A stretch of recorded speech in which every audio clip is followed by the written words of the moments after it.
Yeah, trendsetter. Whoa, league of my own, it don't get better. No, read what I wrote, I'm a bestseller. Yeah, reach for my goals, hit it dead center. Hit it dead center. Bullseye, hit it the most, is no misses. Something like fish in a barrel, it's no different. Blindfold on me, I still got the most vision. Trendsetter total.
The sex hormone dermatosis is commonly defined from the hyperestrogenism, estrogen responsive dermatosis, hyperprogesteronism, hyperandrogenism, testosterone deficient as well as responsive, adrenal tumors and adrenal enzyme deficiencies also cause sex hormone dermatosis.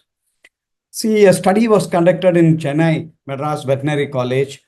In that, almost 50% of the symmetric alopecia they have found out to have the sex hormone involvement. In that, more is on Sertoli cell tumor, followed by seminoma and interstitial cell tumor.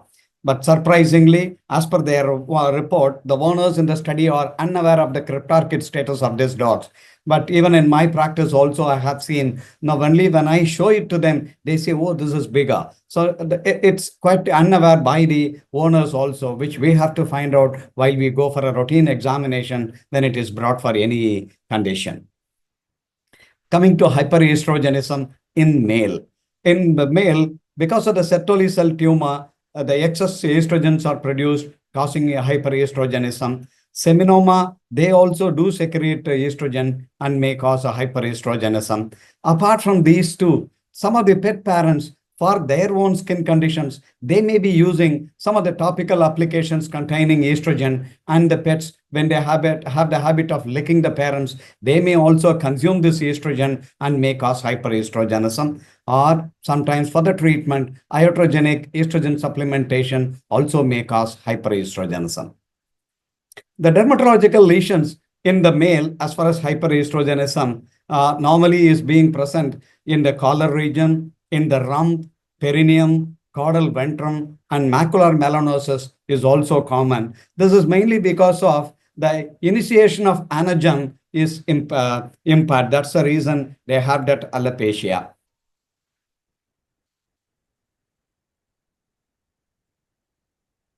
Sorry. So in this particular condition, you can see it, the alopecia in the perineum, in the rump, and then say in the rump it is there, in the perineum, as well as in the thighs also, the alopecia is seen.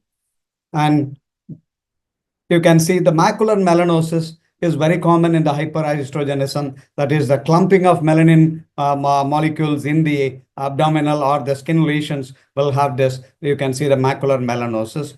And then the next is in the collar region. You can see it. This is in the same dog. Now I have the 3 pictures of it. In that, the collar region, you have that alopecia, and then in the rump as well as in the tail region and the perineal region also alopecia. Some amount of hyperpigmentation is also seen. So this is another dog. In this also you can see the preputial linear erythema, which is also very common in the hyperestrogenism caused by both the Sertoli as well as the the seminomas also. So in this, you can see the descended testicle, and here is the retained testicle and the linear erythema, you are seeing it. So this is also another case of a Sertoli cell tumor wherein you have the alopecia, bilateral alopecia, flank alopecia, and then in the perineum and in the ventral also you have it.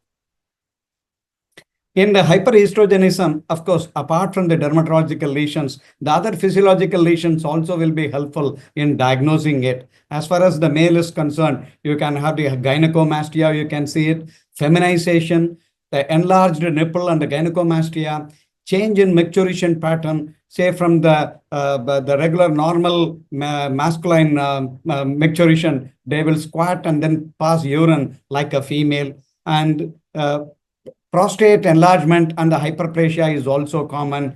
Penile atrophy and pendulous prepuce also. See, you can see a pendulous prepuce in this.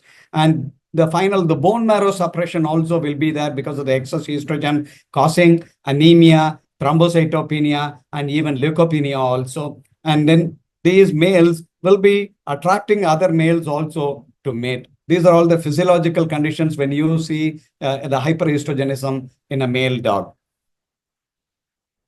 So you can see the pendulous prepuce as well as the hyperpigmentation in the ventrum region.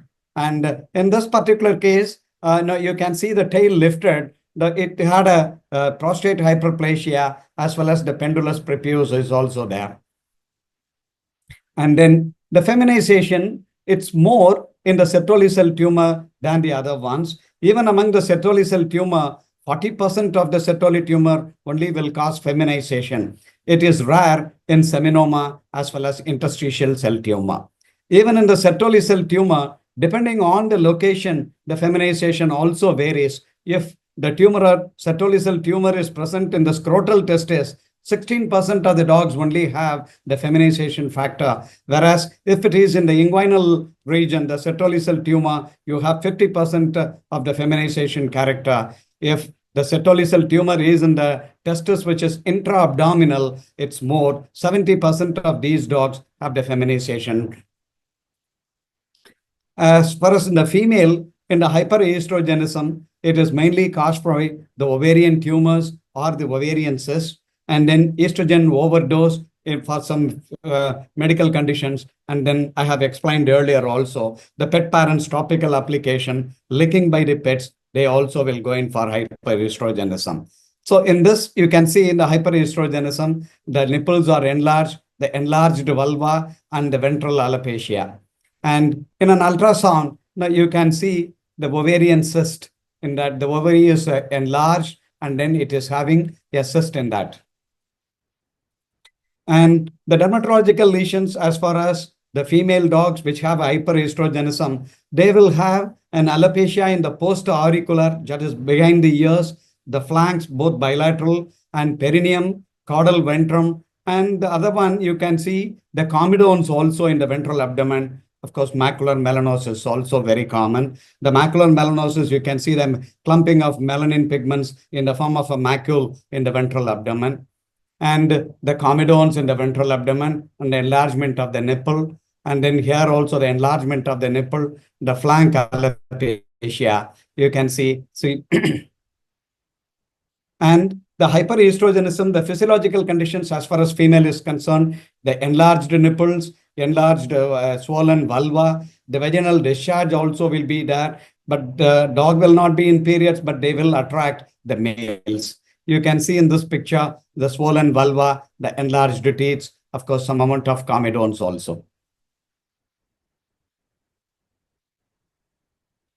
The hyperestrogenism, both in the male and female, the secondary lesions also happen. Initially, the alopecia is there. It is followed by seborrhea, ceruminous otitis will be there, hyperpigmentation, and lichenification. You can see them. And the ceruminous otitis also. Now, many a times when the ceruminous otitis, when we happen to see, we may be thinking of the other conditions. You have to look into the hyperestrogenism also. And the next, the hyperandrogenism. Hyperandrogenism, mostly it is from the interstitial cell tumors only. This is most common among the testicular tumor in the three. And sometimes seminoma also may cause hyperandrogenism. And adrenal tumors, they also may cause hyperandrogenism in that the androgens are secreted more.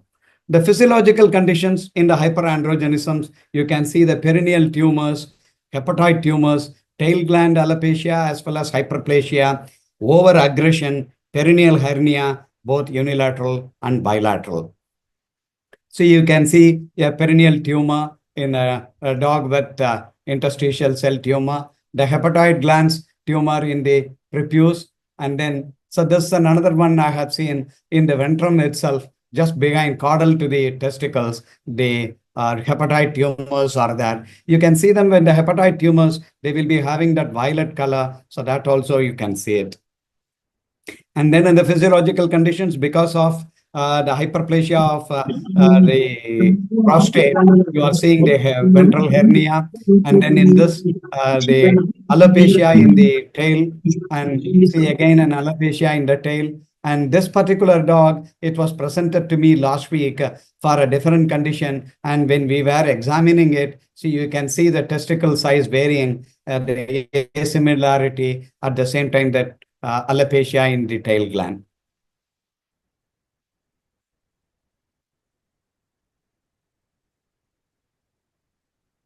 As far as hyperandrogenism, the dermatological lesions are the androgenic areas in the collar area, ventrum, perineum, and rump. See the alopecia in the collar area, and then you can see the ventrum area alopecia, and then alopecia in the rump, ventrum, as well as the thighs.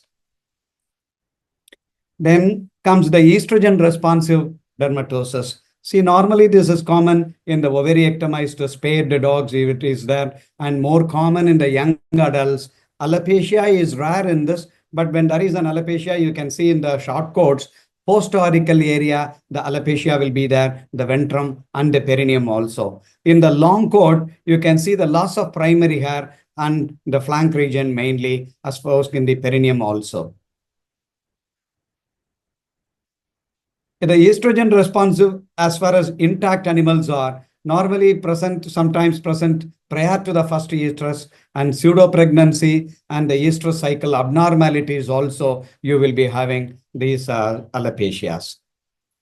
You can see the flank alopecias, and then the ventrum one, and the loss of primary hairs also.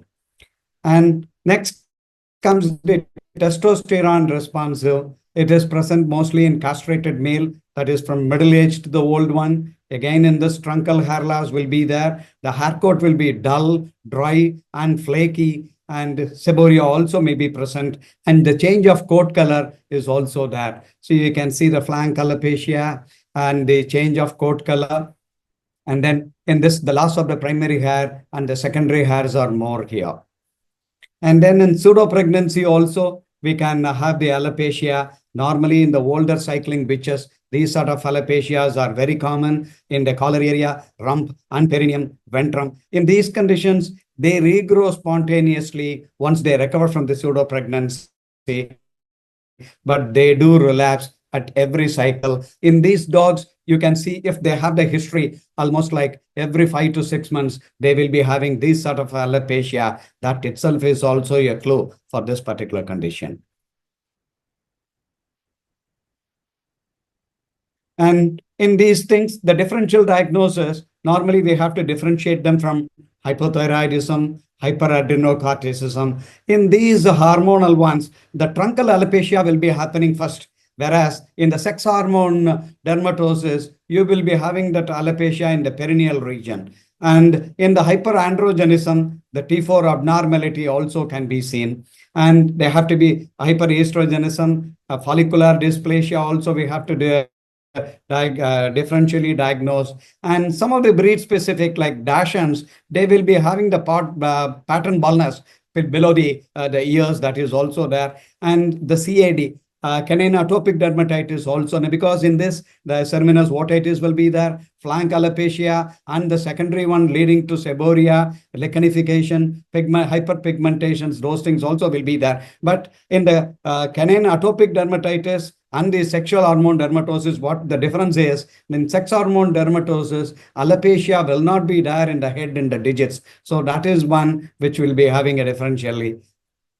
And then the other differential diagnosis, anagen effluvium, also we have to seriously think into it. Mostly this is common in the longer duration or the serious illness may cause an anagen effluvium, and the chemotherapy also anagen effluvium will be there. And the telogen effluvium also the differential diagnosis that is mostly caused from malnutrition, because in India the malnutrition is very becoming more, and now only it is being corrected slowly. Stress factor also will cause partially, and more times in the illness also 2 months after they recover from the illness they have this telogen effluvium.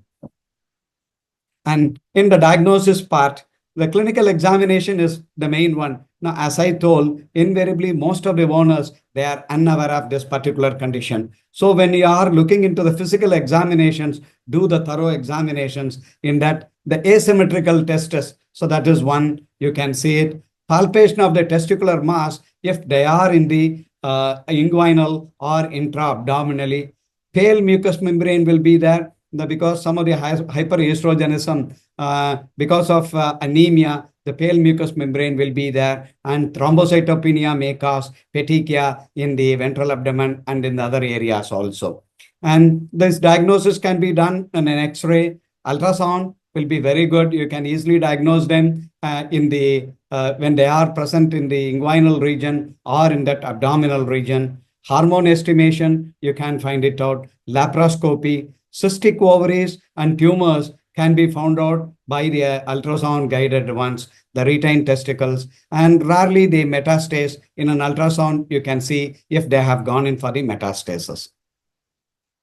You can see the asimilarity of the testicles, and then you can see the inguinal one, you can palpate it. And in these particular conditions, how to find out in which area means the descended one, if you push it caudally, it will go only into the place from where they have come down. Say like if it is the right testicle, it will go only into the right. Even if you push it in the left, it will not go. So when it is in the right, you can observe for the retained one, either in the inguinal region or in that abdomen in the other side of it.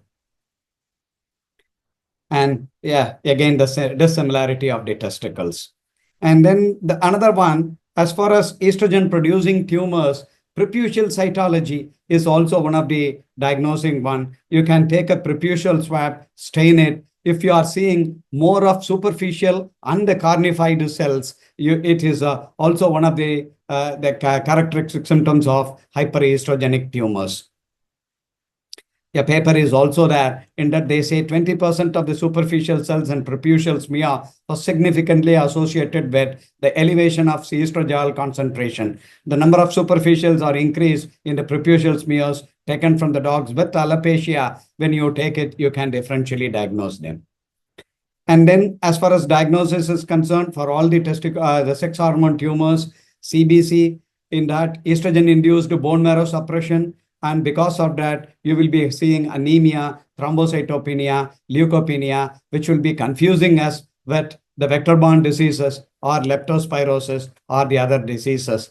And in the histopathology of a tumor, you can find out what type of tumor it is there. And apart from that, blood hormone estimation also, the normal levels of the estrogen, as far as females are concerned, 10 to 80 picograms per ml. As far as males are concerned, 15 to 60 picograms per ml. So when they are excess or deficient, so that will be also correlating with the symptoms of alopecia.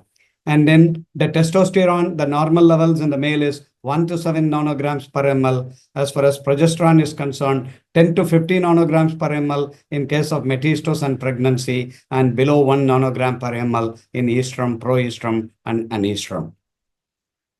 And in another study where they have found out multiple tumors, one testicle had Sertoli cell and the seminoma, the other one had Sertoli cell alone. So in this particular condition, because of those hormonal imbalances, the testicles were not having a dissimilarity, but had different signs because of both the testicular tumors. And apart from these things, sex hormones, both the gonads, the testes and the ovaries, the adrenal glands also may cause these sex hormones, both in the males and females, normally present 1 to 5 years of age. And because of the deficiency of adrenal enzymes 21 hydroxylase or excessive production of adrenal androgen, progesterone, and secretions, more common in Pomeranians. This in the diagnosis of adrenal causes, you can see high levels of sex hormones in neutered animals. Now, because neutered animals, when the ovaries and the testicles are removed, the hormones should be less. Only when the adrenal secretes more, you will be having high levels of sex hormones in the neutered animals. So this can be found out with ACTH simulation test, or to measure the sex hormones, cortisol, you can go for 0.5 international units per kg IV. And this has to be measured prior to that injection and post the injections, 1 hour post that injections. If the values increase in the post 1 hour injections, it is related to the adrenal glands only when the ovaries and the testicles were removed. And increase in 1 or more hormone, sometimes progesterone alone may be there, or estrogen alone may be there, or both, and the testosterone also would have been increased. And of course, ultrasonography will be an ideal one to diagnose adrenal cause when they have a tumor or an hyperplasia of adrenal. As far as sex hormone dermatosis, in the diagnosis, there are many limitations. In that, the levels fluctuate, the hormonal levels, when you take them during the daytime, it will be varying from morning to the evening. So you may have to do a repeated sampling of the sex hormone estimation, leading to expensive one. And many a times, these numerous estrogenic substances produced by the body, they also will be showing a higher level of estrogen in the blood sample. And hyperestrogenism, in case of Sertoli cell tumor, less than 40% only will be causing a hyperestrogenism. And otherwise, that also you will be seeing only an enlarged testis. The other symptoms may not be there. Skin biopsy also in the sex hormone dermosis, it is non-diagnostic because you cannot see them specific characters in that. Only you can see a telogenic hair in case of non-inflammatory alopecia. And in hyperestrogenism, in the biopsy, you can see the flame follicles, that is a hypereosinophilic trichinolemmal keratinization of the things can be seen in the biopsy in hyperandrogenism. And coming to the treatment part, when you have found out the sex hormone dermatosis, the main one is castration in case of a testicular tumors, ovariectomy in the case of castration in the case of testicular tumors, and ovariectomy in the case of ovarian tumors. As far as estrogen responsive dermatosis, you can supplement them with diethylstilbestrol at the dose rate of 0.02 milligrams per kg body weight for 3 weeks continuously, and you have to give a gap of 1 week till the hair grows. This has to be continued. As far as hypoandrogenism is concerned, 1 mg per kg of methyl testosterone, maximum you can go up to 30 milligrams on alternate days. When you go for methyl testosterone supplementation, some of the limitations are also there. The dog may go for more aggressive, and cholestatic diseases are also common when you give methyl testosterone for a longer period. And as far as seborrhea and the ceruminous otitis, you can go for the right therapy, either topically as well as systemically also. The prognosis, as far as these type of ones, in the estrogen responsive dermatosis, regrowth of hairs are there in 3 months when you go for supplementation of the estrogens. As far as hyperestrogenism is concerned, when you go for the gonadectomy, the regrowth of hairs are seen from 3 to 6 months. Only in the case of bone marrow aplasia, many a times it doesn't respond, may go to grave condition. The anemia, thrombocytopenia, leukopenia, all these cause these problems. And so many a times relapse of signs is also there. And only when they go for a metastasis, rarely these tumors metastase, but if they do metastase, the prognosis is poor when it spreads to the vital organs. As far as hypoandrogenism is concerned, the testosterone therapy, you go for it 1 to 3 months, you can expect the hair growth. In hyperandrogenism, when you castrate the dog in 2 to 3 months, the hair regrowth is there. The take-home message. So whenever any dog comes to you, whether it is a puppy for a vaccination or a middle age or a old age, in your physical examinations, look into the gonads also. So when you see a shrinkage of a normal testicle, some abnormalities are there, asymmetrical testicles, reduction in size of both the testicles, swelling or discomfort in the area of inguinal and abdominal, immediately look into the cryptorchids and look for the testicles. And the feminization characters also. When you see a gynecomastia or a change in the maturation pattern, it could be due to these sex hormone imbalances. And bilateral symmetrical alopecia, change of voice. Some of the male dogs, they do have a change of voice from a loud barking noise to a shrill voice. You can see when the owners come with that, you just look into this sex hormone imbalances. And aggression. When the dogs are more aggressive, suddenly you can even think of the testicular tumors. And then again into that, the pendulous penis. So that is also a cause for it. Shrinkage of the penis. And you can see even a hyperpigmentation of the prepuce also will be there. Hemoperitoneum, hematuria. Hematuria happening because of the hyperplasia of the prostate. It may cause a hemoperitoneum and hematuria. And the torsion of the spermatic cord will cause more pain. Again, in that, invariably, they will be in the inguinal or in the intra-abdominal testis, which has grown, enlarged in size, may cause a torsion. And the swollen vulva, engorged mammary glands in the female also, you look into the sex hormone imbalances. Thank you. I have to thank AVD, the Drools, my clinic, my colleagues, and my daughter who has prepared this, and all. Lastly, our president, Dr. Nagarajan, because I'm in Chennai today. In fact, I am with him in his house. So with his help, I was able to finish this. Thanks, one and all. Thank you so much, Dr. Venkateswaran, for that enlightening session. We recognize the invaluable role that veterinarians play in ensuring the health and well-being of pets. As a brand committed to nutrition and care, we have always prioritized the veterinary community through knowledge sharing, collaboration, and initiatives that enhance pet healthcare standards. From educational workshops and seminars to providing access to high-quality nutritional solutions, we strive to empower veterinarians with the right resources to make a difference. Our initiatives are, to name a few, Vet Thrive, which is where Drools funds veterinary equipments to veterinary clinics to help them upgrade and upskill. Macroscope is a program that we have for veterinary colleges for final year students to help them understand the industry landscape before they venture out into it. And again, we have the continuous veterinary education programs that help veterinarians upgrade their skills and become better in practice. We now have, it's time now for our interactive question and answer session. So if you have any questions for Dr. Venkateswaran, please drop them in the chat box and we will have Dr. Venkateswaran answer the questions that you have. Yeah, there is a question in the methyl testosterone. What is the supportive ones? No, there are no supportive. No, in fact, we have to withdraw that, treat the causes symptomatically, and then only we have to come to that. But that is rare only. So there's one more question asking for any specific breed predispositions for sex hormone dermatosis. Yeah, the characteristic lesions, as far as the males are concerned, the asymmetrical testis, and then in enlarged testicles, the descended ones in the inguinal and in the intra-abdominal, and then the alopecia pattern, which I said, when it starts from the perineum and then goes forward. So they are all, you have to look into that.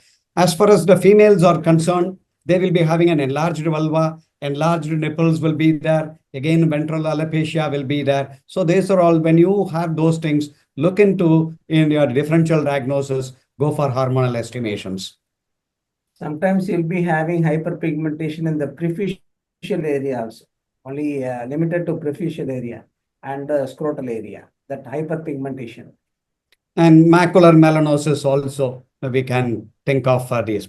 sex hormone imbalances, wherein you can go for an estimation of hormones.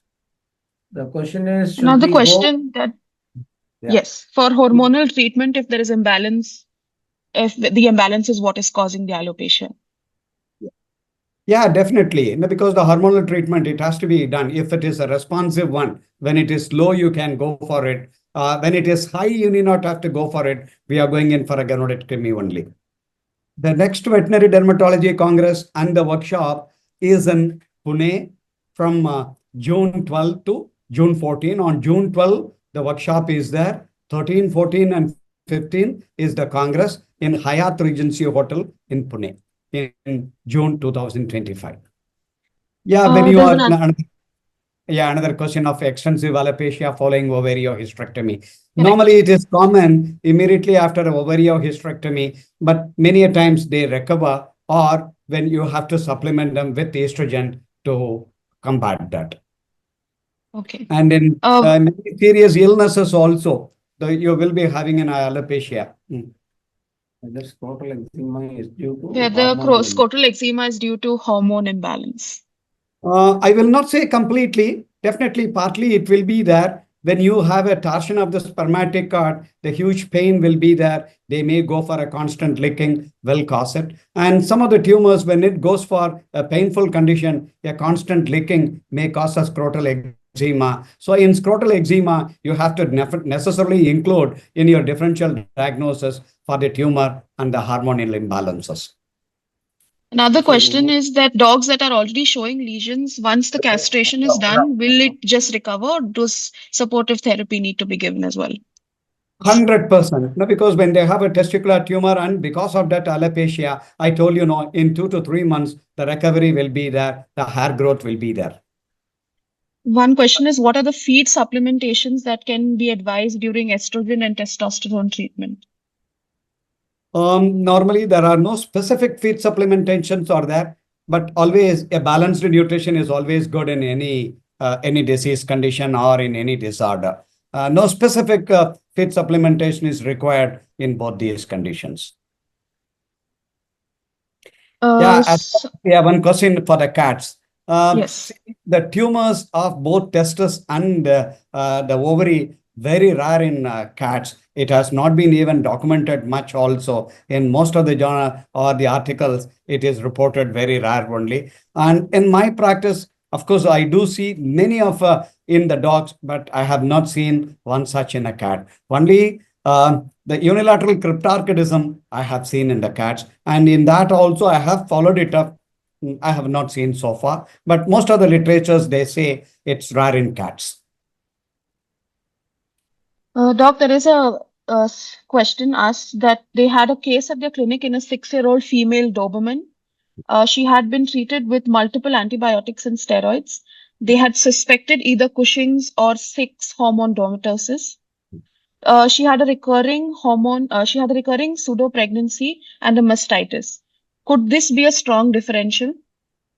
Definitely. No, because she says that the prolonged milk secretion is there, and then the discharges are there, and the flank alopecia are there, and you have to think of a ovarian tumor.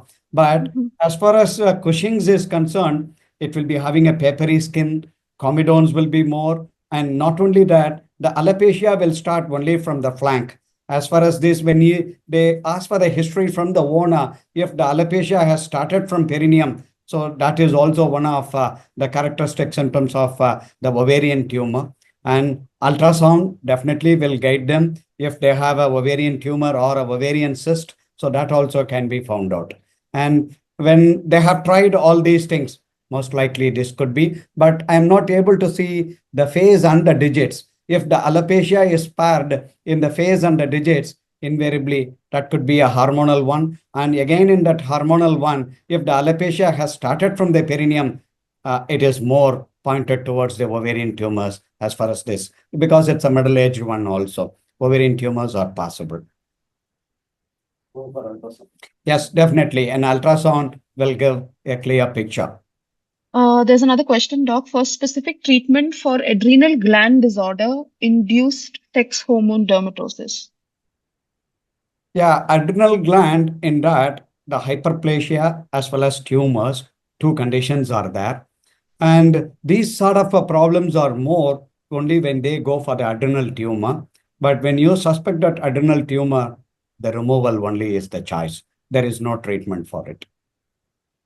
In the hyperplasia, even though the hormones are increased, they don't cause much of these problems. But in adrenal tumors causing these sort of the things, the tumor has to be removed. And accordingly, we may have to go for a chemotherapy after excision of the tumor. All right. I think that's all the questions we have today, Doctor. Drools, however, would like to launch one of our new products that we have launched recently into the market. We would like, and we are excited to announce the launch of Tick Flea. It is a medication used for tick and flea protection. It contains fluralena and provides long-lasting, up to 12-week protection against tick, fleas, and mites. It basically works by disrupting the nervous system once the ticks have ingested the product and causing paralysis, which ultimately kills the ticks. It helps in effective management against tick, flea allergic dermatitis as well, and can be used in those cases. It is well tolerated and in sensitive breeds, as well as it is well tolerated in pregnant, breeding, and lactating animals as well. Prevention is always better than cure. And so to ensure that your pet stays protected, please consider using tick flea for treatment against ticks and fleas. And even in mange cases, you can use fluralena. Safe to use in small dogs, puppies, and ideally should not be used in any dogs that have prior liver and kidney conditions.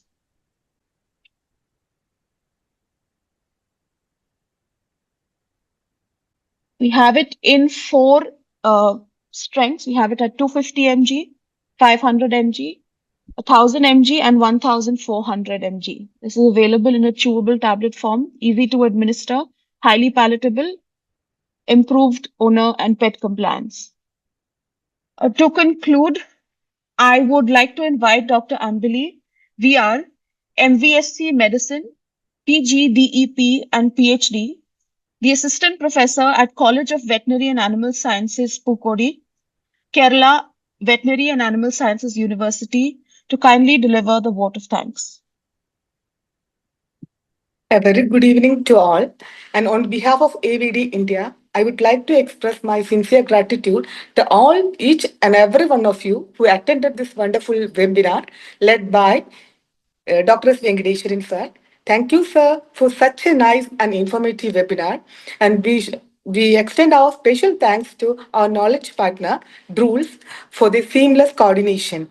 We request all of you to register for our 4th Indian Congress of Veterinary Dermatology, going to be held at Hyatt Regency, Pune, from June 12th to 15, 2025. On June 12th, join us for an exclusive pre-Congress workshop led by Dr. Sonia. She is a world-renowned dermatopathologist from Germany and make this rare opportunity to learn with Dr. Sonia. And we invite abstracts of research communications and clinical case conference from PG scholars, faculties, and field veterinarians. And please submit your abstracts latest by 31st April 2025. And once again, thank you all for the participation, and we look forward to meet you all at the Congress. Thank you.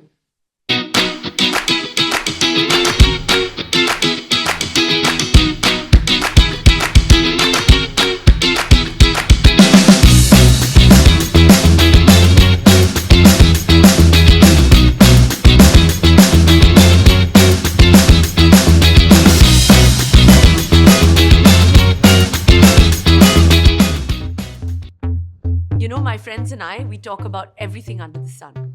So how can we leave out discussing something as important as our pets and their diets? Always remember to check the back of the pack when it comes to buying food for your pets. Make sure that you're feeding only real and clean ingredients. It is 100% real chicken. No byproducts Or fillers. All natural, all healthy ingredients. It gives them the best of both, taste and nutrition. rules. Drools. Drools. Drools. Drools. Drools. Feed real. Fitly.